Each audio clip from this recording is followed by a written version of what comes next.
Azərbaycanda əgər biz bu günləri təhsildən danışırıqsa, təbii ki, sözsüz biz Sovet dönəmlərini unutmamalıyıq. Çünki bizim böyük, belə deyək ki, müqayisə edəcəyimiz nöqtə məsələ Sovet təhsili ilə əlaqədardır.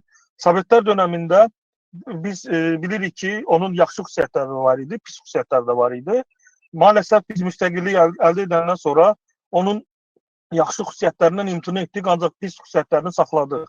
Təhsillə əlaqədar, misal üçün bir çox biz bunun segmentlərinə toxuna bilərik. Keyfiyyət və məzmun məsələsi. Gəlin baxaq biz bizim kurikulumların mövzularına.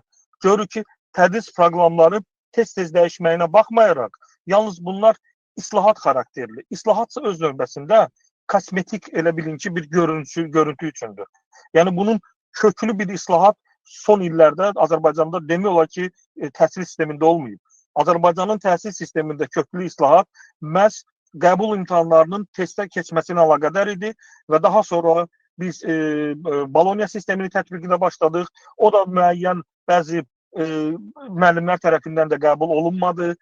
Mən əsas vurğulamaq istəyirəm ki, köhnə fikirli müəllimlər tərəfindən, çünki onlar o sistemi düzgün onlara başa sala bilmirdilər. Çünki kurslara göndərilmirdilər ki, onları özləri tədris edən insanlar özləri bilməli idi ki, bu Bologna sistemi nədir. Daha sonra onu tətbiq etsinlər. Çünki Qərb artıq uzun illərdir ki, həmin sistemə keçib, indi də bütün dünya qəbul edir ki, onun müsbət tərəfləri daha çoxdur. Yaradıcılıq tərəfdən gəlin yanaşaq. Görün ki, bizdə tədris prosesi necə gedir? Həddən artıq çox aşağı səviyyədədir yaradıcılıq. Çünki müəllimlər, daha doğrusu mövcud olan proqram şagird və tələbələrə özlərindən yaradıcılıq kimi istənilən bir sahəyə yanaşmasına imkan vermir. Sanki elə bir ki, burada əsas xətt götürülür, ana xətt götürülür, əzbərçilik. Bu da təbii ki, bütün inkişafın qarşısını alır. Çünki sərbəst düşünmə, sərbəst fikirləşmə, fikrini sərbəst ifadə etmək demək olar ki, sıfıra indirilir. Çünki fikrini sərbəst ifadə etmək nə deməkdir?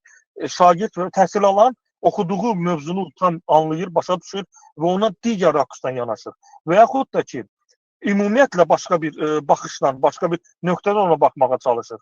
Ancaq bizim bugünkü təhsil sistemində biz görürük ki, buna yol verilmir. Qlobal standartlardan biz həddən artıq geri qalırıq. Beynəlxalq qiymətləndirmə, yəni təhsil alanların dünya görüşünün qiymətləndirmə proqramı var. PISA. Biz görürük ki, Azərbaycan orada çox aşağı yerlərdədir. Birinci yer, yəni ki, hamı bəlkə də təəccüblənər, Şərqi Avropa ölkələri gedir. Orada biz Estoniyanı götürə bilərik, Baltikanı ölkələri götürə bilərik, Belarusiyanı götürə bilərik. Yəni Azərbaycan orada heç birinci 50-liyə belə düşmür. Bu da deməli təhsil sisteminin və mövcud olan təhsil proqramlarının keyfiyyət baxımından aşağı olmağını və müasir tələblərə, müasir dünyanın bizə qoyduğu tələblərin qarşısında aciz qalmağı deməkdir. Təhsilin məlum məsələdir ki, mərkəzində təhsil alan və təhsil verən durur. Mən əsas, yəni ki, fokusu vermək istəyirəm təhsil verənlərə, müəllimlərə. Bugün bir çox vətəndaşlar, bir çoxlarımız təhsil sistemindən danışanda, onu haqlı olaraq tənqid edəndə, bəziləri bilir ki, hətta müəllimlər də bizdən inciyir ki, biz təhsil sisteminin mövcud vəziyyətini ifşa edəndə sanki biz müəllimləri pisləyirik. Sanki biz onların bostanına daş atmış oluruq. Ancaq mən buradan bugün bunu bəyan edirəm ki, bu əsla belə deyil. Bizim müəllimlər hamısı yaxşıdır. Bizim o Sovet vaxtında bizim beynimizdə qalan o müəllim hansı ləyaqətin sahibidirsə, bugünkü Azərbaycan müəllimi də həmin ləyaqət şərəfinin sahibidir. Lakin mövcud olan təhsil sistemi onları başqa cür işləməyə imkan vermir. Onları ləyaqətli işləməyə imkan vermir. Çünki proqram elə yazılıb ki, müəllimlər artıq bunun qarşısında aciz qalırlar. Namizəd bəy, siz düzgün vurğuladınız ki, pensiya yaşı çatan kimi 65 yaşında artıq müəllimlə müqaviləni pozurlar. Niyə? Axı bizdə əmək məcəlləsində də göstərilir ki, pedaqoji və yaradıcılıq sahəsində insanlar ürəkləri istədiyi qədər, yəni lori dillə desək, ölənə qədər çalışa bilərlər. Amma ona imkan vermirlər. Çünki müəllim elə bir sənətdir ki, nə qədər daha çox sən fəaliyyətdə olursansa, daha çox sənin təcrübən olur. Daha çox sən həm nəzəriyyəni, həm də praktikanı tədris edə bilərsən. Lakin bu günləri, elə bil ki, bugünkü hakimiyyət qəsdən, bilərəkdən onları sıradan çıxardırlar və bununla da bizim təhsil alanlar bir çox şeylərdən məhrum olurlar. Motivasiya məsələsinə gələk müəllimlərdə. Müəllimlərin bugün əmək haqqısı olduqca aşağıdır. Bundan qabaqki yəni çıxışlarda da biz vurğulamışdıq. Müəllimlərin son ildə əmək haqqlarında 30% artım olsa da, ümumi götürəndə ölkə üzrə müəllimlərdə orta aylıq əmək haqqı indi 1100-1200 manatdır. Ümumi bazar qiymətlərinə biz baxsaq, görərik ki, bu heç onların ehtiyaclarını ödəmir. Yəni, müəllimlərin motivasiyası üçün dövlət yenidən onların əmək haqqısına baxmalıdır. Daha sonra gəlin biz təhsildə infrastruktura baxaq. Götürək biz bölgə və şəhər məktəblərini. Nədənsə şəhər məktəbləri kənd məktəblərindən, kənd və rayon məktəblərindən seçilirlər, yaxşı sayılırlar. Axı niyə bu günləri Azərbaycanın rayon və kəndlərində yaşayan, təhsil alan şagirdlər keyfiyyət baxımından aşağı tədris müəssisələrində və yaxud da ki, aşağı keyfiyyətli proqramlarla tədris almalıdırlar? Onların yəni ki, təhsil almaq hüququ yoxdurmu konstitusiya ilə?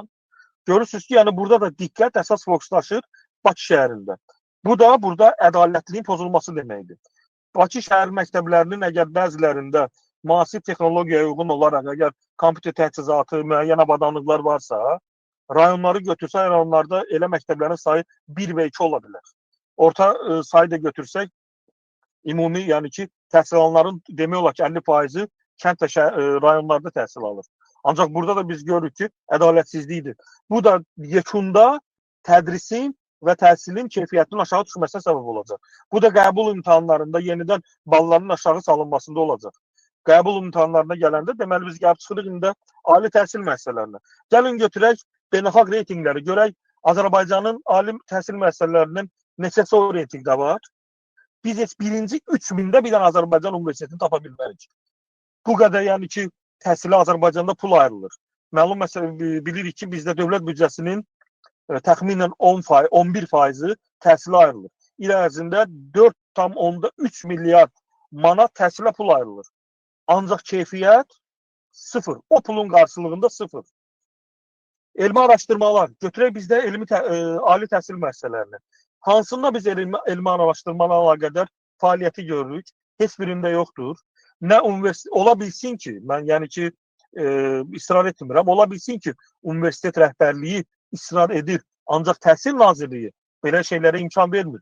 Çünki bizdə istər universitet olsun, istər orta məktəblər olsun, işə götürmək məsələsində, ayrıca hansısa bir proqramların həyata keçirilməsi məsələsində onlar sərbəst deyirlər. Adi bir işçini, müəllimi işə götürmək üçün Hökümən Təhsil Nazirliyindən xəbər gəlməlidir. Yəni, sistemin mərkəzləşdirilməsi onun idarə olunmasını çətinləşdirir və bu da öz növbəsində keyfiyyəti aşağı salır. Çünki bir çox dünya ölkələrinin təcrübəsinə biz baxsaq, görərik ki, hətta regionlar üzrə, hətta ölkədə yaşayan xalqlar üzrə ayrı-ayrı təhsil proqramları var. Mən bir çox ölkələrin təhsil proqramlarını araşdırmışam və şəxsən mənim üçün ən gözəl tədris proqramı Avstraliyada aborigenlər üçün tərtib olunmuş tədris proqramıdır. Yəni, burada həssaslıq ondadır ki, aborigenlər üçün onlar ayrı bir proqram tərtib ediblər. Əvvəla, bununla onların yaşadıkları mövqe, onların dünya baxışı, qavrama qabiliyyəti, imkanlar, hamısı tədris proqramında öz əksini tapmalıdır. Yoxsa ki, bizdə tədris proqramı var, keyfiyyət aşağı olsa da, ancaq onun tədrisi prosesi ondan da aşağıdır. Yəni, bunun da biz günahını müəllimlərin üzərinə yıxmamalıyıq.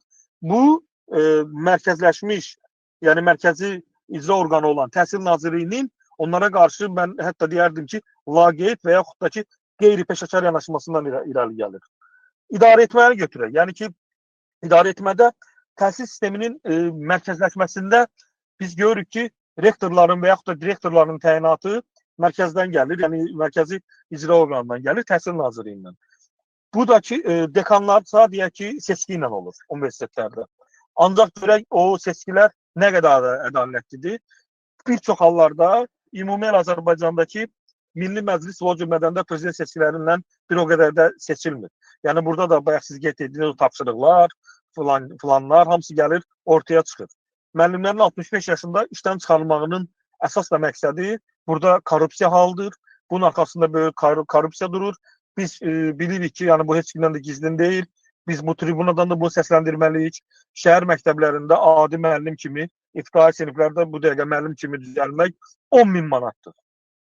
rayon məktəblərində 6000 manatdır. Elə bilin ki, sanki bu bir dövlət rüsumudur.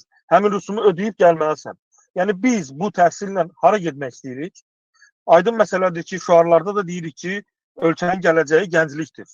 Bəs əgər biz parlaq gələcək istəyiriksə evladlarımıza, parlaq gələcəyin də açarı məhz təhsildədir. Bu gün bir çox Azərbaycan gəncləri üst tutub gedib bizim qonşu ölkələrdə və yaxud da ki, bizdən çox aralı olan ölkələrdə təhsil alırlar. Niyə? Ali təhsil məsələlərinə əlaqədar, yəni bir şey də vurğulayım ki, təhsil etiraf etməliyik ki, böyük biznesdir. Xarici ölkələrə baxsaq, biz onun böyük, ancaq vicdanlı biznes olduğunu görürük. Ancaq maalesef Azərbaycanda ona sırf sözün pis mənasında biznes kimi baxırlar. Hal-hazırda Azərbaycanda gəlin görək, orta ixtisas və yaxud da ki, ali təhsil müəssisələrində peşələri götürək. Bizdə artıq gündəmdən düşmüş, lazımsız peşələr yenə tədris olunur. İnsanlar hətta ödənişlə gəlib o təhsili alırlar. Ancaq o alacağı axı diplom ona peşə, ixtisas axı ona lazım olmayacaq. Çünki bu günləri əmək bazarında ona ehtiyac yoxdur. Yenidən baxılmalıdır. Bu məsələ dəfələrlə qaldırılıb. Dəfələrlə mən inanıram ki, bizim, yəni ki, millət vəkilləri bu məsələni qaldırıb. Şəxsən mən öz adımdan deyirəm, mən bu məsələni dəfələrlə qaldırmışam. Ağzımın üstündən vurublar ki, yox, bizim işimizə qarışma. Çünki burada ayrı-ayrı rektorlar və o cümlədən də Təhsil Nazirliyi sanki buna bir biznes kimi baxırlar, pul mənbəyi kimi baxırlar. İllik ödəniş 500 manatdan deyək ki, 5000 manata qədərdir. Dövlət sifarişi, daha doğrusu dövlət təhsil müəssisələrində. Özəl təhsil müəssisələrində bu qiymətlər biraz fərqlənir. Deyək ki, 3000 manatdan, hətta 7000, 7500, bəzi hallarda 10000, 10500 manata qədər olur. Orta məktəblərdə də bizdə təhsil pullu ödəniş müəssisələri də var. Onlarda da biz rəqəmlərin görürük ki, üzr istəyirəm ifadəmə görə kəlləçarxa çıxır. İnsanların gəliri ilə onların illik təhsil haqqısı orta aylıq, orta statistik Azərbaycanın 10 illik gəliri deməkdir. Yəni adam 10 il işləyib qazanıb uşağını orada bir il oxuda bilər.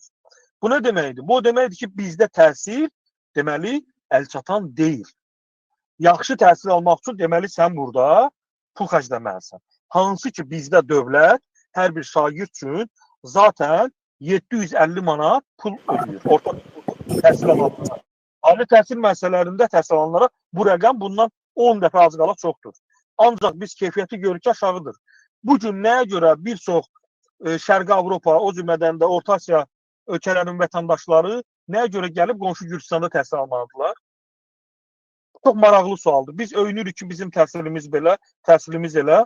Ancaq hətta bizdən də Azərbaycandan da gedib orada təhsil alırlar. Ona görə yox ki, orada qəbul olmaq asandır. Xeyr. Ona görə ki, orada tədris proqramı müasir dünyanın tələblərinə cavab verir. Proqramlar başqa cürdür.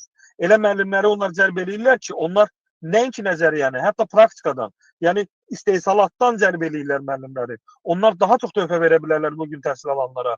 Ancaq bu günlər Azərbaycanda biz elə şeydən çox qıraq qaçırıq. Çünki bu qəsdən mərkəzi Təhsil Nazirliyi tərəfindən şəxsən mən bunu təhsilin terroru kimi adlandıraram. Mən yaxşı xatırlayıram bizim indiki təhsil naziri vəzifəyə gələndə açığı mən böyük ümidlər bəsləyirdim ona. Düşünürəm ki, hamı da ona ümidlər bəsləyirdi. Həm yaşına görə, cavanlığına görə, həm belə deyək ki, enerji ilə gəlmişdi, böyük həvəslə gəlmişdi. Hətta bəzi islahatlara da o belə deyək ki, başlamaq istədi. Ancaq vurdular. Çünki sonda da baxanda görürsən ki, bizdə müəyyən sahələr üzrə cavabdeh olan mərkəzi icra hakimiyyətləri, yəni nazirliklər öz başına deyirlər. Hamısı prezident administrasiyasından idarə olunurlar. Orada da ki, təbii ki, qeyri-peşəkarlardır buna yanaşanlar. Sanki dövlətin, əhalinin təhsillənməsini istəmirlər. Bunun da ağrılı nəticələrini biz bugün görürük və biz də bugün əgər buna qarşı səsimizi çıxartmırıqsa, biz də bunun iştirakçısı sayılırıq və gələcək nəsil bunu bizə bağışlamayacaq. Məsələ burasındadır ki, uduzulmuş torpaq sabah qayıda bilər bizə. Necə ki, biz onu gördük 2020-ci ildə Azərbaycanın rəşadətli ordusu onu geri qaytardı. Bu günləri kimisə evini də uduza bilər, əlindən ala bilərlər. Müəyyən biznes aça bilər, orada yatırımını da uduza bilər. Bankrot ola bilər. Ancaq təhsildə aldığı savadını onun əlindən heç kim ala bilməz. Bu gün biz bilirik ki, məmurlar insanların əmlak hüquqlarını, belə deyək ki, sərbəst şəkildə biznes qurmaq hüquqlarını tapdalayırlar, əlindən alırlar. Ancaq onun savadını heç vaxt əlindən ala bilməzlər. Və əlimizdən ala bilmədiyimiz şeyi də bizə ölkə daxilində vermək istəmirlər. Və bu da çox acınacaqlı bir durumdur. Bu düşünürəm ki, bu günləri Azərbaycanda özünü alim, akademik adlandıran şəxslər üçün də bir utanc verici bir məqamdır. Bu günləri Azərbaycan Elmlər Akademiyası, onlar bəs nə işə baxırlar? Gəlin, hansı sahədə kəşflərimiz olub bizim? Buradan, çünki orta məktəbdən başlayır. Orta məktəbdə yaxşı təhsil olmasa, yaxşı fundament olmasa, biz hansı kəşflərdən, hansı ixtiralardan danışa bilərik? Bağça məsələsini götürək. Bu günlərdə sosial şəbəkələrdə də gördünüz ki, gündəm eləyiblər, bağça direktoru uşaqlara qara çörəkdən su verib. Bu, inanıram ki, kütləvi hal deyil. İnanmaq istəyirəm ən azından. Amma bizi maraqlandıran məsələ oradakı o tərbiyə olmalıdır. Çünki sanki bu Sovetdən qalma bir pis bir vərdişdir. Bağçaya gedən uşaq istəyir ki, özünə elə aparsın ki, müəllimi tərəfindən söyülməsin, döyülməsin. Orta məktəbə gedən şagird istəyir ki, savad almasın, istəyir qiymət alsın. Bax, sistem bax, bizi buna gətirib. Biz burada dönüş eləməliyik. Universitetə gələn tələbə istəyir ki, professorla və dosentlə konfliktə girməsin. O necə, nəyi istəyirsə, elə də qoyuna təqdim etsin. İstəyir kurs işi olsun, istəyir referat olsun, istəyir esse olsun, istəyir sonda diplom işi olsun. Və sonda da... Vaxtınız bitir. Yekunlaşdırın. Buyurun. Həmin tələbə artıq diplom alır və gənc mütəxəssis kimi gəlir əmək bazarına. Heç kimə lazımsız.